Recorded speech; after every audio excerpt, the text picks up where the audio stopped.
Mga buddy, paano mag-download ng video sa TikTok na walang watermark? Or paano i-save? Ang pagkakalam ko, yung iba, nilulong press tapos nakasave. Yun, pinipindot, save video. Tapos pag napunta sa gallery, merong watermark. Merong nakalagay TikTok o minsan kung sino yung may-ari ng account, yun palipat-lipat yun, palipat-lipat, di ba? Minsan dito, yun lipat-lipat. Tapos pinupost ninyo sa Facebook. Okay lang yun pagka hindi kayo hindi kayo nagba-vlog, walang problema yun. Pero pag nagba-vlog kayo, hindi pwede yun. Violation yun mga buddy. Kaya ituturo ko kahit sa inyo kung paano i-download yung mga video na gusto ninyo na mapunta sa gallery nyo na galing sa TikTok. Let's go. Okay, una pumunta sa TikTok mga buddy. Okay, ito halimbawa ito mga buddy, gusto niyo itong kunin, di ba? Itong video na to, gusto niyo i-download. Ang ginagawa kasi natin ninyo, nilulong press niyo yan, di ba? Tapos pag nakita niyo to, naka-save video, pinipindot niyo yan. Okay.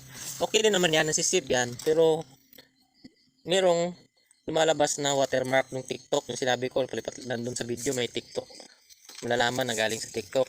Ang gagawin niyo mga buddy, ang araw na yan, pindutin mo yan. Tapos, itong parang kadina, copy link, pindutin nyo yan. O, diba? Ayan, click, link copied. Tapos, mag-exit ka na. Okay? Exit ka. Exit tayo mga buddy. Ito ka sa Google. Diyan sa Google mga buddy, bar, sa taas. Ang sa akin, meron na kasi ako nito, TikTok video downloader no watermark. Okay. I-type nyo na lang yung TikTok video downloader no watermark. Sa akin kasi meron na, kaya pindutin ko na lang, di ba? Ayan, pindutin ko lang. Basta yan i-search nyo. Tapos ginagamit ko madalas itong Snaptik na to. Sa lalabas yan sa una-una. Okay, pindutin mo yan. Okay. Hintayin natin. Ito na.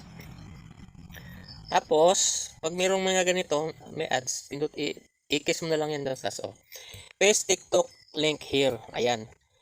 Pindutin mo yan.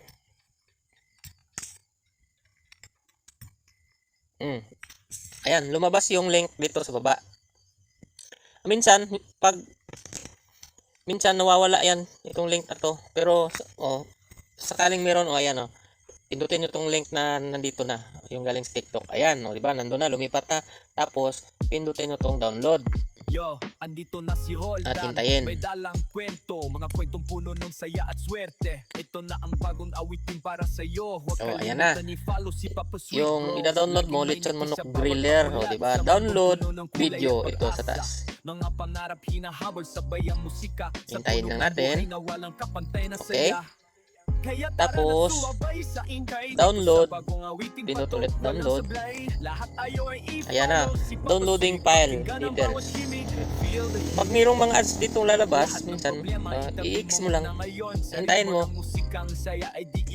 Ayun, meron na yun eh. Dito natin itong X.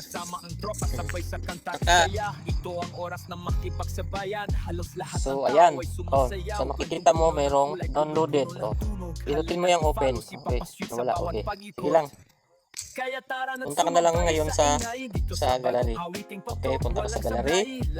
Tapos, doon mo hanapin sa download. Ayan diba? Nandiyan na siya. Pindutin natin na. I-play natin. Ito na. Diba? So, mapapansin nyo na walang watermark ng TikTok. Ayan walang watermark, diba? Malinis na malinis. Ayan. So, ganun lang. Okay mga bade, ganyan lang. Sana ay makatulong. Follow for more. Salamat.